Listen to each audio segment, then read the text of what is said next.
ঢাকা না দিল্লি স্লোগান কারা দিত? ঢাকা না দিল্লি, দিল্লি না ঢাকা, ঢাকা ঢাকা কারা স্লোগান দিত? এটা আমরা সবাই জানি। এখানে যারা আছে পাইক্যা, সুদা কথা, যারা পাইক্যা আছে তারা এই স্লোগানটা দিত। সহজ হিসাব। আমি যারা ভারতের দালাল, আমার হিসাব ভাই আলাদা। আমি যারা পাইক্যা দালাল না, আমি ভারতের দালাল, আমি মেনে নিচ্ছি।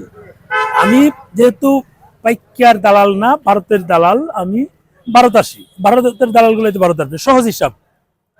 যারা পাইক্যা দালাল তারা কেন ভারত আসবে? সকাল দুপুর রাতে 3 বেলায় খাওয়ার আগে একটা ওষুধ খেয়ে নিচ্ছে যে ঢাকা না দিল্লি, এই দিল্লির সে। এই পাইক্যা দালাল গুলো দিল্লিতে কেন যাবে?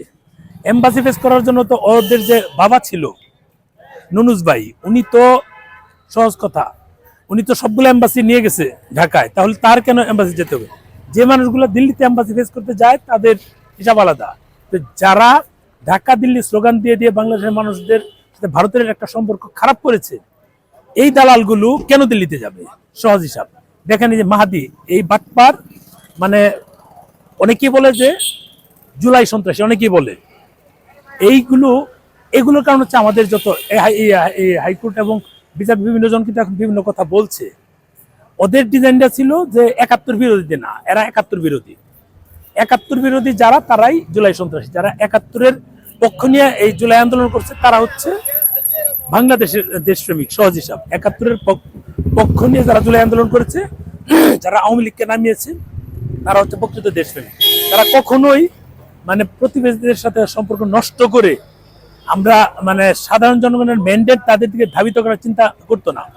দেখেন যে কয়েকটা আছে কারা, সবগুলো কিন্তু শিবিরের পোলাপান।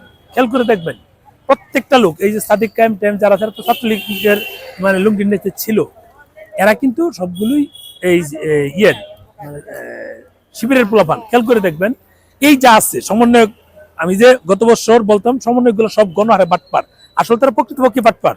ধান্দা কেমন করেছে দেখেন, কি পরিমাণ ধান্দা হলে মানুষ, স্টুডেন্ট যেগুলো খাইতে পারতো না, মানে একটা ডিম একজনের নিচ্ছে, আরেকটা আরেক পোলার দিকে তাকিয়ে আছে, তাকে ছিল তো দেখেন নেই কে? ছবিগুলো দেখেন তাদের এখন অবস্থাটা কি হয়েছে। তাদের যে এখন গেট আপ, মনে হচ্ছে জমিদারের নাতি, এমন অবস্থা।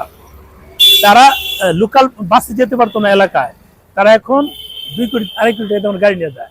আমি যে গত বছর বলেছিলাম, গত বছর 24-এর আগস্ট সেপ্টেম্বরে বলেছিলাম সমন্বয়ক মানে হচ্ছে বাটপার, গণবাটপার। আসলে তো তাই। সমন্বয় দেখেন প্রত্যেকটা কিন্তু শিবিরের পোলাপান।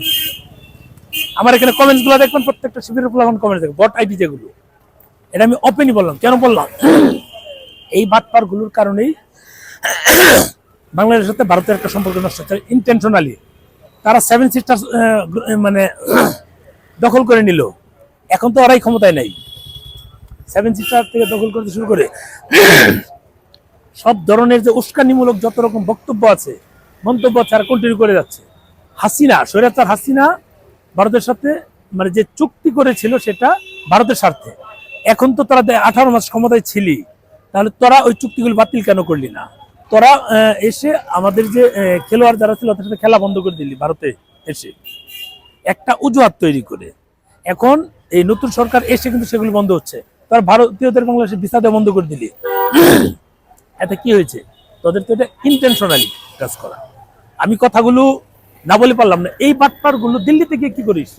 তোদের তো তোর বাপ যে এটা মানে দিয়েছে, তত কি ছিল, ক্ষমতায় ছিল নুনুস, সে তোদেরকে কেন এম্বাসি ফেস করার জন্য ঢাকায় ব্যবস্থা করলো না? তোরা কেন দিল্লিতে যাবে? দিল্লিতে আমরা যারা দালাল তারা যাবো, কলকাতায় আমরা যারা দালাল তারা আসবো। আমরা দালাল, প্রকৃতপক্ষে আমরা ভারতের দালাল। আমি দালাল, কমপ্লিটলি আমি দালাল। আমার ক্ষেত্রে হতে পারে আমি ভারত আসবো, দিল্লি যাবো, মুম্বাই যাব, সব জায়গায় যাব। কিন্তু তোরা যখন ঢাকা না দিল্লি কন্টিনিউ স্লোগান দিতে থাকিস, এই তোরা কেন দিল্লিতে যাবি? একে তো ভিসা কিভাবে হয়েছে আমি জানি না। এই বাটপারদের ভিসা কিভাবে হয়? টাকা কামিয়েছে, মানে শত শত কোটি টাকা কামিয়েছে এই 18 মাসে। স্বৈরাচার হাসিনা সরকার 16 বছরে যে পরিমাণ টাকা কামাইছে, এরা 16 মাসে 18 মাসে তার চেয়ে 1000 গুণ বেশি কামাইছে। সহজ হিসাব। এটা তো না বোঝার কিছু নাই। এই বাটপারগুলোর কাজই হচ্ছে আমাদের বাংলাদেশের বোধাই জনগণগুলোকে মাথায় কাঁঠাল ভেঙে তারা নিজেদের আখিরে গুছিয়ে নেওয়া, আর কিছু না। যাই হোক, অনেক কথা বললাম। যারা আমার মতো ভারতের দালাল তারাই ভিডিওগুলো দেখেন। যারা পাইক্যা বীজ তারা তো কমেন্টস করলে বোঝা যাবে, আপনাদের পরিচিত কমেন্টসে চলে আসবে। আপনারা কমেন্টস করেন, মানে আপনাদের পরিচয়টা দেন, আমি আপনাদেরকে ধীরে ধীরে ব্লক করতে পারবো। আমি এগুলার মানে আমার এখানে যারা ভারতের দালাল আছে তারাই আসে, পাইকা পিসগুলো আমার আসার দরকার নেই। আমি ভারতের দালাল, আমি আসবো, এটা ফিরানোর কোনো সুযোগই নাই। এই বাটপার গুলো কেন দিল্লিতে যাবে? তোরা তো কন্টিনিউ দিল্লির বিরোধিতা করিস, দিল্লি প্রয়োজন নাই। দিল্লির সমস্ত এম্বাসি ঢাকায় নিয়ে যাবে, ঢাকায় নিয়ে আসে। তোর বাবা নুনুস ভাই কেন নিল না? এই হচ্ছে বিষয়। ভালো থাকবেন। যারা পাইকা দালাল তারা দূরে থাকবেন, যারা ভারতের দালাল ভিডিওটা তারা দেখবেন, শেয়ার দিবেন।